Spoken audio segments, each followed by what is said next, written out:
नमस्कार, यूपी तक के मॉर्निंग शो सुर्खियां में आपका स्वागत है। वक्त है उस बुलेटिन का जो बताता है आपको कौन सी खबरें बनी है हेडलाइंस और जिनका है आपसे सरोकार, जिनका जानना है आपके लिए बेहद जरूरी। तो शुरुआत उस प्रतिबंधित कोडीन मिक्स कफ सिरप के धंधेबाजों से, उन धंधेबाजों से जिन पर शिकंजा कसना शुरू हो चुका है, और उस धंधे के किंगपिन शुभम जायसवाल से। शुभम जायसवाल, जिस पर गाजियाबाद, वाराणसी, जौनपुर, सोनभद्र, चंदौली में 1 दर्जन के लगभग एफआईआर दर्ज है, वो शुभम जायसवाल दुबई में बैठ गया है। दुबई में बैठकर वो अब इस पूरे मामले को दबाने की कोशिश में लगा हुआ है।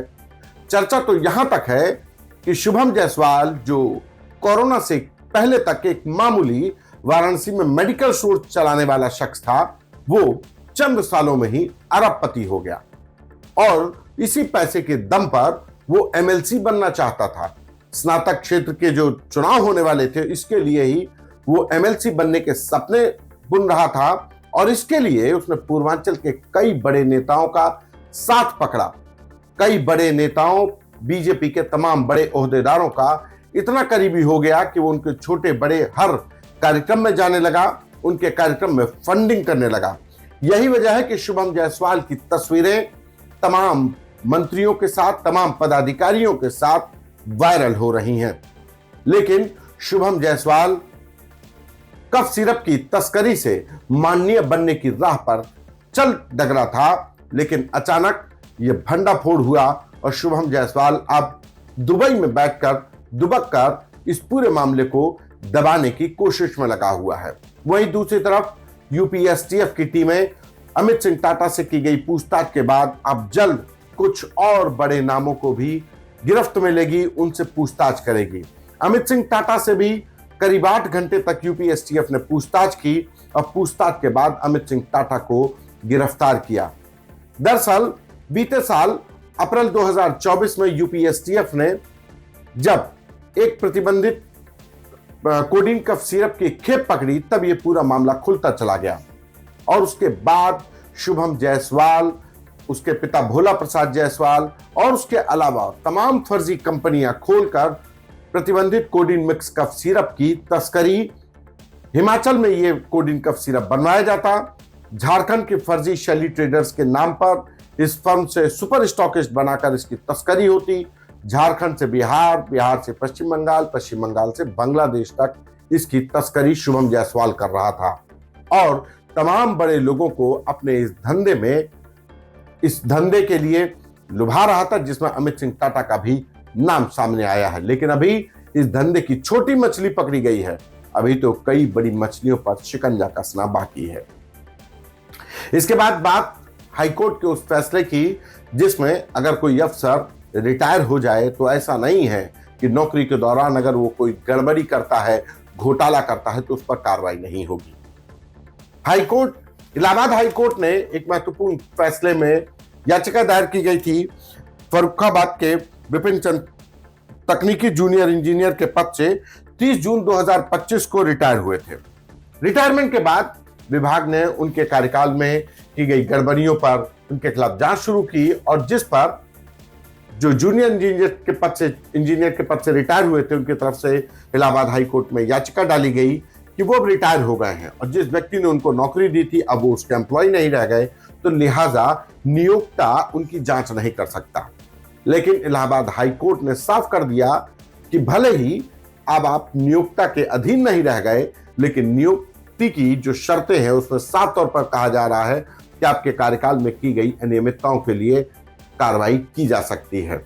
यानी कि रिटायरमेंट के बाद अगर कोई अफसर सोचे कि वो घोटालेबाज करके, नौकरी में पैसा बनाकर, घूसखोरी करके वो बच जाएगा रिटायरमेंट होने के बाद, तब इलाहाबाद हाईकोर्ट ने साफ कर दिया है कि ऐसे लोगों को रिटायरमेंट के बाद भी कार्रवाई की जानी चाहिए, की जाएगी और कानून की जद में लाया जाएगा।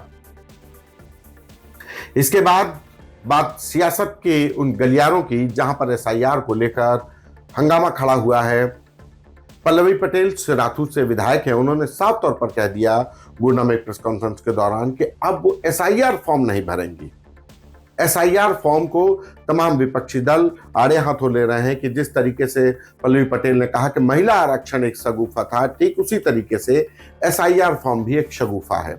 एसआईआर फॉर्म के जरिए विपक्षी दलों के तमाम वोटरों को काटने की कवायद की जा रही है। वहीं दूसरी तरफ उत्तर प्रदेश के तमाम हिस्सों में भी एसआईआर का सर्वे हो रहा है। इस दौरान जो बीएलओ किसी भी परिस्थिति में उनकी मौत हो रही है, किसी ने कर ली, उसको लेकर भी समाजवादी पार्टी खासकर हंगामा कर रही है। उसका कहना है कि बीएलओ प्रताड़ित किए जा रहे हैं, उनको टारगेट किया जा रहा है, उनको दबाव बनाया जा रहा है, जिसकी वजह से उनकी जान जा रही है। यह अलग बात है कि इलेक्शन कमीशन ने साफ कह दिया कि बीएलओ के द्वारा कैसे काम करना है, किस तरीके से इसका सर्वे करना है और कितना टारगेट है, लेकिन उसके बावजूद इस तरीके राजनीतिक दलों के बीच में घमासान जारी है। इसके बाद बात उत्तर प्रदेश पुलिस को लेकर। उत्तर प्रदेश पुलिस में ट्रैफिक कंट्रोल को लेकर एक बड़ी व्यापक तैयारी की जा रही है।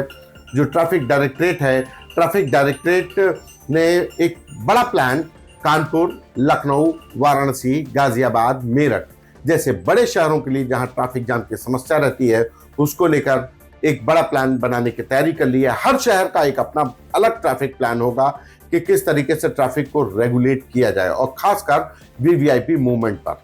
वीवीआईपी मूवमेंट पर लगने वाले जाम और रूट डाइवर्जन की वजह से हर शहर की ट्रैफिक व्यवस्था चरमरा जाती है। ऐसे में अब ट्रैफिक डायरेक्टरेट को डीजीपी की तरफ से निर्देश दिए गए हैं कि कुछ ऐसा रूट प्लान तैयार किया जाए, इमरजेंसी में रूट प्लान तैयार किया जाए कि अगर वीवीआईपी मूवमेंट हो तो लोगों को समस्या ना हो, ट्रैफिक जाम ना लगे, ट्रैफिक व्यवस्थाएं बाधित ना हो। तो ये थी आज की प्रमुख खबरें। दीजिए मुझे इजाजत, नमस्कार। भोजपुरी गाना बजे ढोड़ी से ऊपर अब भाभी के आगे बढ़िए ना पाई। ऐसन बात नहीं खे, भोजपुरी में तो गाना बाटे, हे राजा जी ये करे तरहल हा जरूरत मुहूर्त खूबसूरत, यो तो भोजपुरी है। बहुत शानदार गाना जी। हमनी के अगर हम जितना गाना गोरिया चांद के जोरिया नियन गोर बाड़ू हो, हटत नहीं खे भसुरा दुअरिये पे ठाड़ुआ, बहुत सारा गाना बहुत अच्छा चलल हुए बाटे जो अच्छा बा। हाँ, कुछ लोग, सबसे बड़ी बात बाटे कि हमरा ऐसा लगल बाटे कुमार अभिषेक भाई कि लोग भोजपुरी के बदनाम करे के जल्दी में ज्यादा दिखेला, हमरा ऐसा महसूस भइल बाटे। ए गंगा मैया तो है पियरी चढ़ाईबो, तो कबो इनाम तो दो एकरा के। सही बात। हम तोहरा बिन जी ना सकीले, ससुरा बड़ा पैसा वाला।